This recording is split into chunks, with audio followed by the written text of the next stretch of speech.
নমস্কার, আমি মিলন স্যার, পাল একাডেমি সেন্টারে তোমাদের সকলকে জানাই স্বাগত। আমি আজকে আবার চলে এসেছি তোমাদের কাছে আরআরবি রেলওয়ে গ্রুপ ডির 2025 সালের জন্য তোমাদের বোর্ড অরিজিনাল অফিসিয়াল কোশ্চেন নিয়ে আজকে পার্ট 1 এর ক্লাস আমি শুরু করছি। তাহলে চলো আমরা সময় নষ্ট করব না, আমরা সরাসরি চলে আসব আজকে তোমাদের এই বোর্ড অরিজিনাল অফিসিয়াল কোশ্চেনের প্রথম প্রশ্ন। একটু খেয়াল করো, দেখো কি বলেছে। প্রথম প্রশ্নে বলা হয়েছে চাচাই জলপ্রপাত কোথায় অবস্থিত? চাচাই জলপ্রপাত কোথায় অবস্থিত? এই প্রশ্নে তোমাদের সঠিক অ্যান্সার মধ্যপ্রদেশ রাজ্যে। ওকে, মধ্যপ্রদেশ রাজ্যে রয়েছে এই চাচাই জলপ্রপাত। এবং এখান থেকে তোমাদের আরেকটু বিষয় মনে রাখতে হবে, সেটা হচ্ছে এই মধ্যপ্রদেশের রেওয়া জেলা, রেওয়া জেলাতে এটি রয়েছে। এবং কোন নদীর উপরে রয়েছে? বিহাদ নদীর উপরে, বিহাদ নদীর উপরে রয়েছে। তাহলে কোশ্চেনটি কি এসে দাঁড়ালো যে চাচাই জলপ্রপাত মধ্যপ্রদেশে রয়েছে, মধ্যপ্রদেশের রেওয়া জেলাতে রয়েছে, আর বিহাদ নদীর উপরে এটি অবস্থিত। ওকে, এই তিনটা জিনিসই এখান থেকে তোমাদের একটু মনে রাখতে হবে। তারপরের প্রশ্ন দেখো কি বলেছে, হিন্দু মেলা কে প্রতিষ্ঠা করেছিলেন? হিন্দু মেলা কে প্রতিষ্ঠা করেছিলেন? এই প্রশ্নের সঠিক অ্যান্সার তোমাদের নবগোপাল মিত্র। নবগোপাল মিত্র হিন্দু মেলা প্রতিষ্ঠা করেছিলেন। তারপরের প্রশ্ন দেখো কি বলেছে, বিক্রমশিলা সেতু, বিক্রমশিলা সেতু ভারতের কোন রাজ্যে অবস্থিত?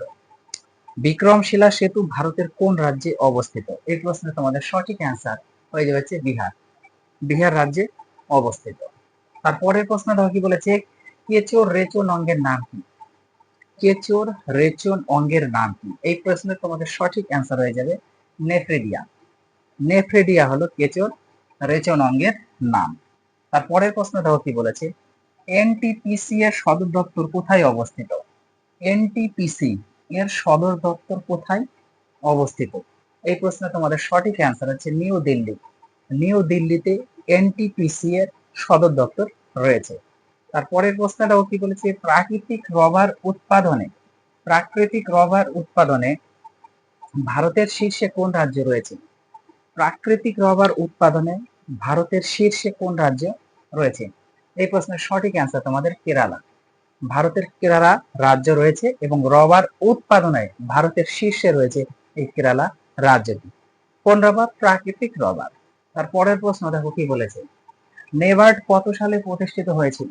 নেবার্ড কত সালে প্রতিষ্ঠিত হয়েছিল? এই প্রশ্নের সঠিক অ্যান্সার তোমাদের 1982 সালে।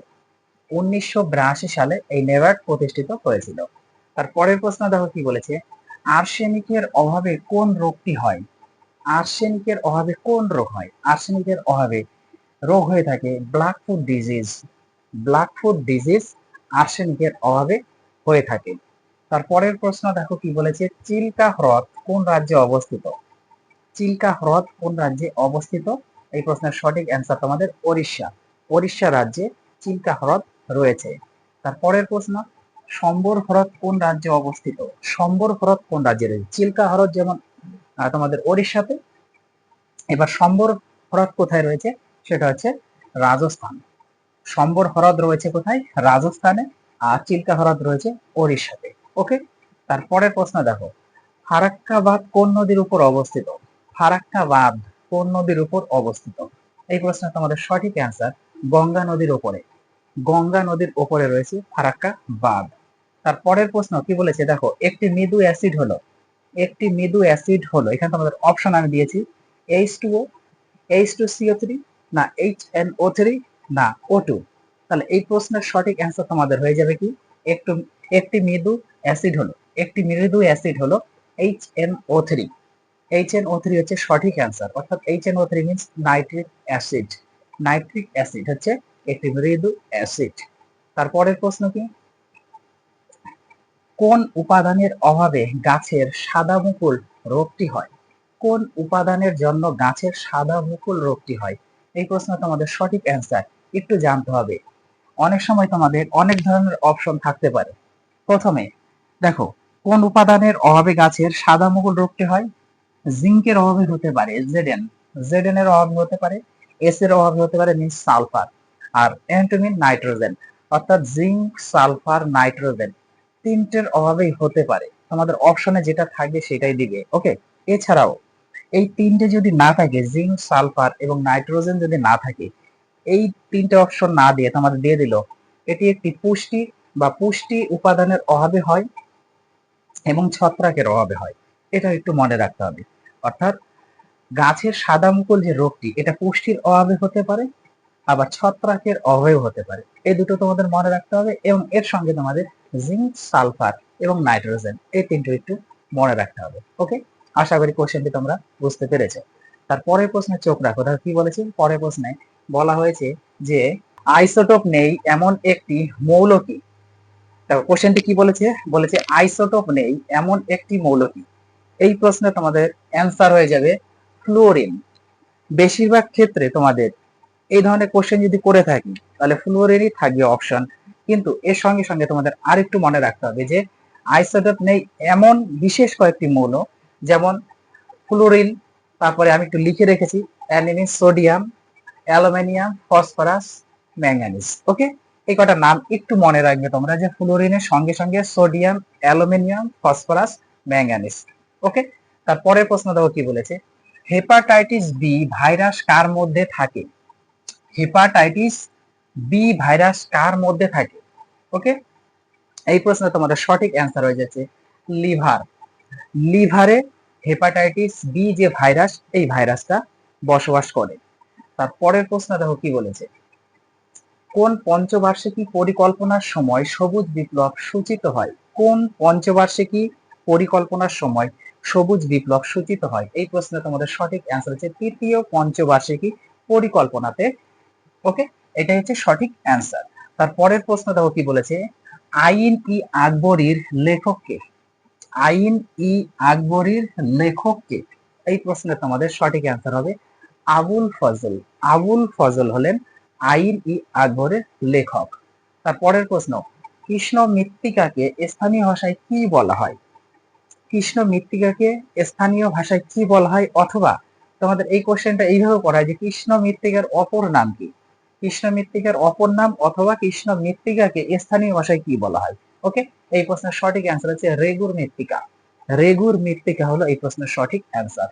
তারপরের প্রশ্ন, কম্পিউটার স্মৃতি, কম্পিউটার স্মৃতি ধারণ ক্ষমতা কিসে প্রকাশ করা হয়? কম্পিউটার স্মৃতি ধারণ ক্ষমতা কিসে প্রকাশ করা হয়? এই প্রশ্নের সঠিক অ্যান্সার তোমাদের বাইটে। বাইটে প্রকাশ করা হয়। তারপরে প্রশ্ন, ভারতের দীর্ঘতম বাঁধ কোনটি? ভারতের দীর্ঘতম বাঁধ কোনটি? ভারতের দীর্ঘতম বাঁধ হচ্ছে হীরাকুদ বাঁধ। Very very important. Okay, Hirakud বাঁধ হচ্ছে ভারতের দীর্ঘতম বাঁধ। তারপরের প্রশ্নটা কি বলেছে, সম্প্রতি কোন দেশ চাঁদকে প্রদক্ষিণ করার জন্য, সম্প্রতি কোন দেশ চাঁদকে প্রদক্ষিণ করার জন্য চেঞ্জ ই6, চেঞ্জ ই6 চন্দ্র অনুসন্ধান চালাবে? এই প্রশ্নের সঠিক অ্যান্সার হচ্ছে চীন। চীন দেশ চালাবে। তারপরে প্রশ্ন দেখো কি বলেছে, কোন দেশের সংবিধানকে আইনজীবীদের স্বর্গরাজ বলা হয়? কোন দেশের সংবিধানকে আইনজীবীদের স্বর্গরাজ বলা হয়ে থাকে? এই প্রশ্নের সঠিক অ্যান্সার হচ্ছে তোমাদের ভারতের সংবিধান। ভারতের সংবিধানকে কি বলা হয়? আইনজীবীদের স্বর্গরাজ বলা হয়ে থাকে। তারপরের প্রশ্ন দেখো কি বলেছে, গণপরিষদ কত সালে গঠিত হয়? গণপরিষদ কত সালে গঠিত হয়? এই প্রশ্নে তোমাদের সঠিক অ্যান্সার হচ্ছে 1946 সালে। 1946 সালে গণপরিষদ গঠিত হয়। তারপরে প্রশ্ন, আরটিআই কত সালে কার্যকর হয়? আরটিআই কত সালে কার্যকর হয়? এই প্রশ্নের সঠিক অ্যান্সার তোমাদের হয়ে যাবে 2005 সালে। 2005 সালে আরটিআই কার্যকর হয়। তোমরা আমাকে এই যে আরটিআই আছে, এই আরটিআই এর ফুল ফর্মটা কি আমাকে একটু কমেন্ট বক্সে অবশ্যই কমেন্ট করে জানাবে। তারপরের প্রশ্ন, কোন গ্যাসকে লাফিং গ্যাস বলা হয়? কোন গ্যাসকে লাফিং গ্যাস বলা হয়? এই প্রশ্নের সঠিক অ্যান্সার আশা করি তোমরা প্রত্যেকেই জানো, লাফিং গ্যাস হচ্ছে একটা হাস্যকর গ্যাস। এই গ্যাস যদি মানে আমাদের মানে শ্বাস প্রশ্বাসের মধ্যে যদি যায় তাহলে কি হবে? এটা মানে অটোমেটিক একটা মানুষ হাসতে শুরু করবে। এই জন্য এটাকে হচ্ছে লাফিং গ্যাস বলা হয়। মানে শ্বাস প্রশ্বাস যখন আমরা নিচ্ছি, ওই শ্বাস প্রশ্বাস নেওয়ার সময় যদি লাফিং গ্যাস যদি আমাদের শরীরের মধ্যে প্রবেশ করে যায়, তাহলে অটোমেটিক কি করবো? আমরা হাসতে থাকবো, বিনা কারণেই হাসতে থাকবো। এখন কোন গ্যাসকে অ্যাকচুয়ালি এই লাফিং গ্যাস বলা হবে সেটা হচ্ছে তোমাদের নাইট্রাস অক্সাইড। নাইট্রাস অক্সাইডকে বলা হচ্ছে লাফিং গ্যাস। ওকে, তারপরে প্রশ্ন দেখো, মহিলাদের হৃৎপিণ্ডের ওজন কত? মহিলাদের হৃৎপিণ্ডের ওজন কত? মহিলাদের হৃৎপিণ্ডের ওজন 280 গ্রাম। 280 গ্রাম হচ্ছে মহিলাদের হৃৎপিণ্ডের ওজন। ক্লিয়ার? তারপরের প্রশ্ন খেয়াল করো, দেখো পরের প্রশ্নে চোখ রাখো, কি বলেছে? পরের প্রশ্নে বলা হয়েছে যে ভারতের সংবিধান সংশোধন করার ধারণা গৃহীত হয় কোন দেশ থেকে? ভারতের সংবিধান সংশোধন করার ধারণা গৃহীত হয় কোন দেশ থেকে? এই প্রশ্নের তোমাদের সঠিক অ্যান্সার হয়ে যাবে সাউথ আফ্রিকা।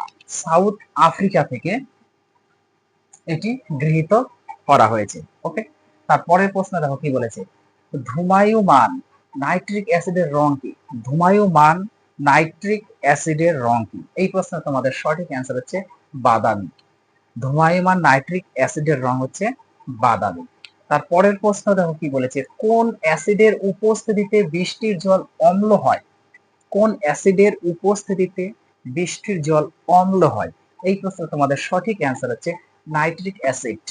নাইট্রিক নাইট্রিক অ্যাসিডের উপস্থিতির কারণে বৃষ্টির জল অম্ল হয়ে থাকে। এই নাইট্রিক অ্যাসিডের সংকেতটি কিন্তু একটু তোমাদের মনে রাখতে হবে, সেটা হচ্ছে HNO3। HNO3 হচ্ছে নাইট্রিক অ্যাসিড। তারপরে প্রশ্ন, পাপড়ির ফুল ফোটা কি ধরনের চলন? পাপড়ির ফুল ফোটা কি ধরনের চলন? এই প্রশ্নের সঠিক অ্যান্সার তোমার হচ্ছে ফটোনেস্টি চলন। তো পাপড়ির ফুল ফোটা হচ্ছে একটা ফটোনেস্টি চলনের। তারপরে প্রশ্ন রয়ে বলছে, তরাইনের প্রথম যুদ্ধ কত সালে হয়েছিল? তরাইনের প্রথম যুদ্ধ কত সালে হয়েছিল? এই প্রশ্ন তোমাদের সঠিক অ্যান্সার 1991 সালে। 1991, 1991 সালে তরাইনের প্রথম যুদ্ধ হয়েছিল। তোমরা আমাকে একটু কমেন্ট করবে, অবশ্যই একটু কমেন্ট করবে যে এই তরাইনের প্রথম যুদ্ধ 1991 সালে কাদের মধ্যে হয়েছিল এবং এই যুদ্ধে কে পরাজিত হয় আর কে জয়লাভ করে, আমাকে অবশ্যই একটু কমেন্ট বক্স কমেন্ট করে জানাবে। তারপরের প্রশ্ন দেখো, চোখের জলে কোন উৎসেচক পাওয়া যায়? চোখের জলে কোন উৎসেচক পাওয়া যায়? এই প্রশ্নে তোমাদের সঠিক অ্যান্সার হচ্ছে লাইসোজোম। লাইসোজোম চোখের জলে এই উৎসেচক পাওয়া যায়। আজকে তোমাদের শেষ প্রশ্ন দেখো কি বলেছে, কোন প্রাণীর রক্তের রং বেগুনি?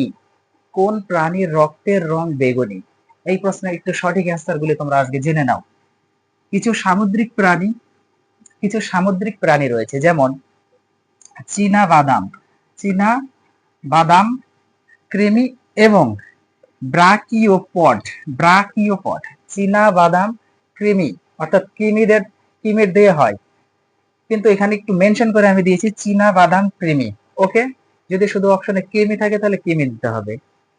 চীনা বাদাম কৃমি এবং ব্রাকিওপড এই জাতীয় প্রাণীদের রক্তে, মানে সামুদ্রিক প্রাণীদের রক্তে রং হচ্ছে বেগুনি হয়ে থাকে। কেন তাদের রক্তের রং বেগুনি, কিসের উপস্থিতির জন্য তাদের রক্তের রং বেগুনি হয়, এটা একটু জানতে হবে। কারণ এদের রক্তে, তার মানে এই যে চীনা বাদাম, কৃমি এবং ব্রাকিওপড, এদের রক্তে কি থাকে? হেমেরিথ্রিন নামক এক ধরনের প্রোটিন থাকে। হেমেরিথ্রিন নামক প্রোটিন থাকার জন্য এদের রক্তের রং বেগুনি বর্ণ হয়। ক্লিয়ার? আশা করি তোমরা প্রত্যেকেই কোশ্চেনগুলি বুঝতে পেরেছো। তাহলে আজকের এই পার্ট 1 এর ক্লাসটা, অর্থাৎ বোর্ড অরিজিনাল অফিসিয়াল কোশ্চেনের পার্ট 1 এর ক্লাসটা তোমরা একটু ক্লিয়ার করো। আমি পরবর্তী পার্ট নিয়ে খুবই তাড়াতাড়ি আসছি। তাহলে আজকের মতো আমি এখানে শেষ করছি, আবার দেখা হচ্ছে তোমাদের সাথে আমার পরবর্তী পার্টে।